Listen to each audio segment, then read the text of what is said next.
for DJ Raqi's Secret Files. Ito yung sitwasyong wala na kaming magawa, kundi ipadama sa kanya na hindi namin siya susukuan. Itago niyo ako sa pangalang Cheche at ito ang aking secret file. This happened few years ago. College ako nang makilala ko si JM. Schoolmate kami sa isang university sa Manila. He is tall, dark, and handsome. Mala Richard Gomez ang dating. And I believe he is the man of my dreams. Although hindi naman magpapatalo ang beauty ko, kasi sabi naman nila kamukha ko si Angel Locsin.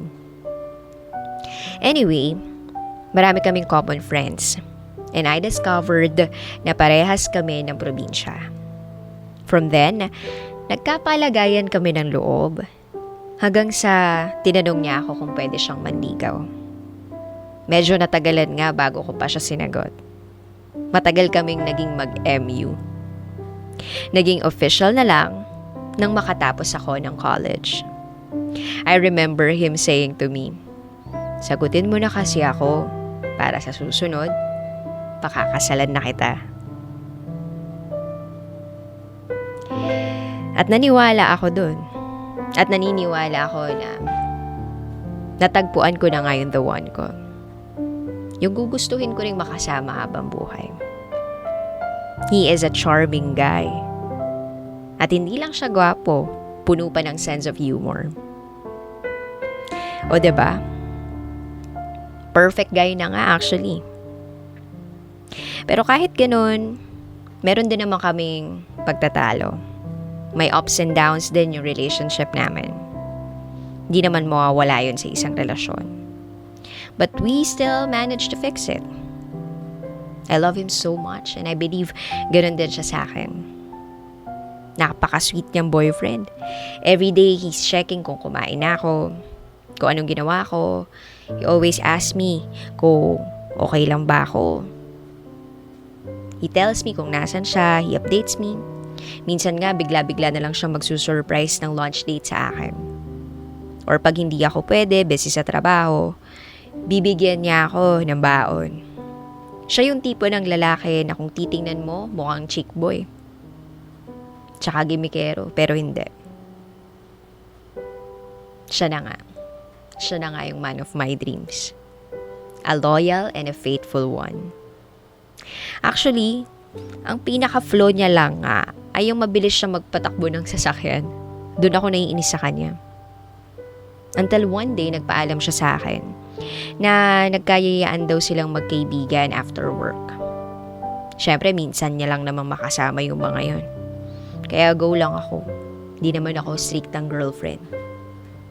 That was July 2012. Kinaumagahan, sa kalagitnaan ng tulog ko, around 4:30, nag-ring yung cellphone ko.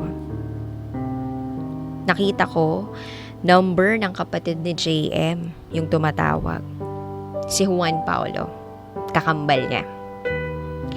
Unang salitang binitawan pa lang ni Paulo, nanginig na ang kalamnan ko.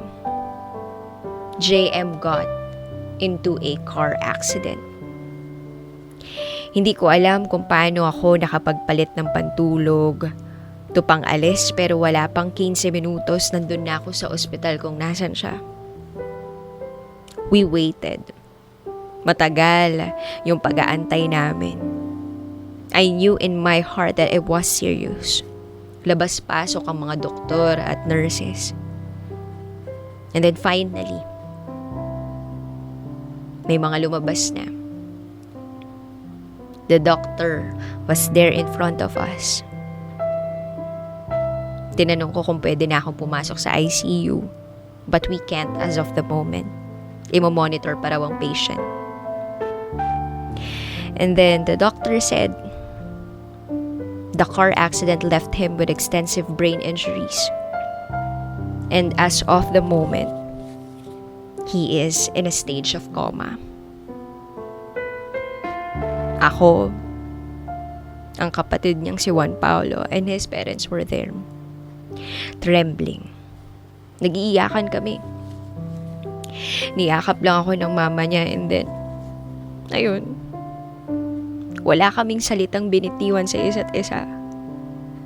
All we felt was pain and sadness. Nakakapanghina. There is this small glass of window na pwede mong makita siya. Nakapanghina. Parang hindi ko siya mamukhaang siya yun. Ibang-iba yung itsura niya. Andun siya sa kwartong yun na ang dami kung ano-anong aparatong nakakabit sa kanya to help him live. Halos yun na lang yata yung bumubuhay sa kanya. Then suddenly I felt Juan Paulo's hand in my shoulder, saying, "Kaya yan ni JM. Lalaban yan." Hanggang sa his family decided to transfer him sa St. Luke's Hospital. Nag-file din ako ng leave sa work para maalagaan ko siya sa hospital. Tumulong ako sa pag-aalaga sa taong mahal ko. Nung matapos ang leave ko every weekend, yun ang off ko. Nasa ospital ako para bantayan siya. Kahit na kapag nakikita ko siya, lalo akong nangingina. Pilit kong nilalakasan yung loob ko for him kasi ang gusto ko, lumaban siya. At kung sakaling makita niya man ako pagbukas ng mga mata niya, makita niya ako na ako'y matatag kasama niya. Gusto ko kasing lumaban siya, hindi lang para sa sarili niya, hindi lang para sa pamilya niya, kundi para sa amin. Para sa bubuuin pa naming pamilya. Bawat araw na lumipas, sabik na ako sa kwento niya. Sa biro niya, sa titig niya, sa yakap niya ng mahigpit. At yung pagnakaw niya ng halik sa akin. Buong siya, miss na miss ko na. Pero kailangan kong maghintay at maniwalang makaka-recover siya. Sa loob ng 6 na buwan, ganun ang naging routine ko. Bago tumuloy sa ospital, dumadaan muna ako ng simbahan para magdasal. Sabi ko nga kay Lord, "Lord, ibalato mo naman na sa akin to. Kahit di mo na ako payamanin, kahit di mo na ako pagandahin. Pagalangin mo lang yung taong mahal ko. Kahit bawasan mo na ng 15 years o mas marami pang taon yung buhay ko. Buhayin mo lang si JM. Mahal na mahal ko po siya. At lahat, kaya kong gawin para sa kanya. Please, Lord, digyan mo naman ako." Ganon palagi yung panalangin ko kay Lord. Minsan nga naiisip ko, bakit si JM? Napakabuti niyang tao. Pero hindi ko siya dapat questionin. Kundi kailangan ko siyang pagkatiwalaan. Dahil meron siyang magandang plano. At siguro malakas lang talaga ako kay Lord. Because one day, a miracle happened. Tininig ni Lord ang dasal ko na magkamalay na si JM. Sobrang saya ko kasi finally nagising na yung pinakamamahal ko. Naluha ako nung makita ko ang mukha niya habang nakatitig sa akin. Tapos napansin ko, biglang may luha na tumulo sa mata niya. Para bang may gusto siyang sabihin. Pero hindi niya masabi kasi hindi siya makapagsalita. Hindi niya kaya. Naapektuhan yung utak niya dahil sa pagka-aksidente niya. disform yung skull niya sa bandang left side. Inawakan ko yung kamay niya. At ang sabi ko, nandito lang ako sa tabi mo. Hindi ako bibitaw. Kaya kumapit ka lang. Ayun. Tuloy-tuloy lang yung luha niya sa mga mata niya. Almost 1 year siya sa ospital. Then, na-discharge siya June 2013. Sa bahay, tinuloy yung pagte-therapy niya. Hindi pa siya nakakapagsalita ng maayos. Hindi rin nakakatayo at hindi rin nakakapaglakad. After 6 months, medyo nagkakaroon na ng improvement. Nakakangiti na siya. Unlike before, poker face lang siya. Mahirap, pero kakayanin ko yun sa taong mahal ko para sa kanya. Lagi akong present sa mga therapy session niya. Alam ko nahihirapan si JM na makita akong nahihirapan kasama niya, pero choice kong samahan siya sa hirap at ginhawa. Ginagawa ko talaga lahat para lang makarecover siya. And then there are times na sinasamahan kami ni Juan Paulo, yung kakambal niya, pag on vacation to. Chef kasi si Juan Paulo sa barko. Tapos pag wala siya, ako yung nag-update sa kanya sa lagay ni JM, kaya madalas nagkakausap kami. Madalas din, nagbe-video call siya every time na gusto niyang makita yung kakambal niya. And then, ayun, tuloy-tuloy pa rin ang pagpunta ko kila JM. Dumadalaw ako sa kanila after work at minsan dun na rin ako natutulog. Lumipas ang ilang taon, ganun pa rin siya. Ramdam ko pa rin yung paghihirap niya. At sobrang sakit nun para sa akin na makita siyang parang bata. Natitingnan ka lang. Tapos biglang ngingiti. At pag nakikita niya nang lumuluha na ako, mapapayakap na lang ako sa kanya. At lagi kong binubulong sa kanya na, I love you so much. I miss you. Tapos susubukan niya abutin yung kamay ko. Pero hindi niya pa rin kaya. Kasi nga ganun na lang talaga siya. Hanggang ngayon, ganun pa rin yung kalagayan niya. Hindi na kinaya ng therapy para makalakad siya. Pero tuloy pa rin naman ang therapy niya. May paunti-unting improvement. Nakaka-respond na siya pag kinakausap siya. Yun nga lang, moody siya. Ito na yung sitwasyong wala na kaming magawa, kundi ipadama sa kanya na hindi namin siya susukuan.